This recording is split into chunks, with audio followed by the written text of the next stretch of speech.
ഇന്ന് നമ്മുടെ ചെക്കൻ്റെ എൻഗേജ്മെൻ്റ് ആയിരുന്നു.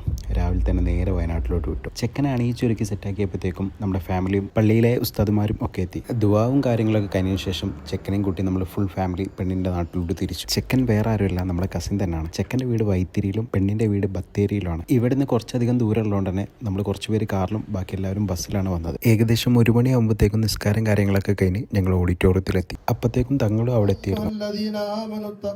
വരന്റെയും വധുവിന്റെയും പുതിയ ജീവിതത്തിലേക്കുള്ള മഹനീയമായ നിക്കാഹിന്റെ വേദി. പെണ്ണിന്റെ ഉപ്പ വളരെ സന്തോഷത്തോടു കൂടിയിട്ട് മകളെ വരന്റെ കയ്യിൽ ഏൽപ്പിച്ചു. ഇരുവരുടെ ജീവിതത്തിലും അള്ളാഹു ബർക്കത്ത് ചെയ്യട്ടെ. നിക്കാഹിന് ശേഷം പിന്നെ പെണ്ണിന്റെ എൻട്രിയാണ്. പിന്നെ എല്ലാവരും ഫോട്ടോ എടുക്കാനുള്ള തിരക്കിലായി. അപ്പൊ പിന്നെ നമ്മളൊരു ഫോട്ടോ എടുക്കാനുള്ള പ്ലാനിങ്ങിൽ കസിൻസിനെ എല്ലാവരും കൂട്ടി നേരെ ഒരു ഫോട്ടോ ഒക്കെ പോസ്റ്റ് ചെയ്തു. അവിടുത്തെ പരിപാടികളൊക്കെ കഴിഞ്ഞ ശേഷം നേരെ ചെക്കനും പെണ്ണിനെയും കൂട്ടി അവരെ ഫോട്ടോസ് എടുക്കാൻ വേണ്ടി അമ്പലവയലുള്ള ഒരു കിടിലൻ റിസോർട്ടിലോട്ട് പോയി. ഞങ്ങൾ എത്തിപ്പോയേക്കും ഫോട്ടോഷൂട്ടൊക്കെ നടന്നുകൊണ്ടിരിക്കുകയാണ്. നല്ല ആംബിയൻസ് ഉള്ള വയനാട്ടിലെ തന്നെ പ്രീമിയം റിസോർട്ടുകളിൽ ഒന്നാണത്. രാത്രി ചെക്കൻ്റെ വക അൽബേക്കിൽ വെച്ച് ഒരു ട്രീറ്റോട് കൂടി ഇന്ന് വയനാട്ടിൽ തന്നെ സ്റ്റേ ചെയ്തു.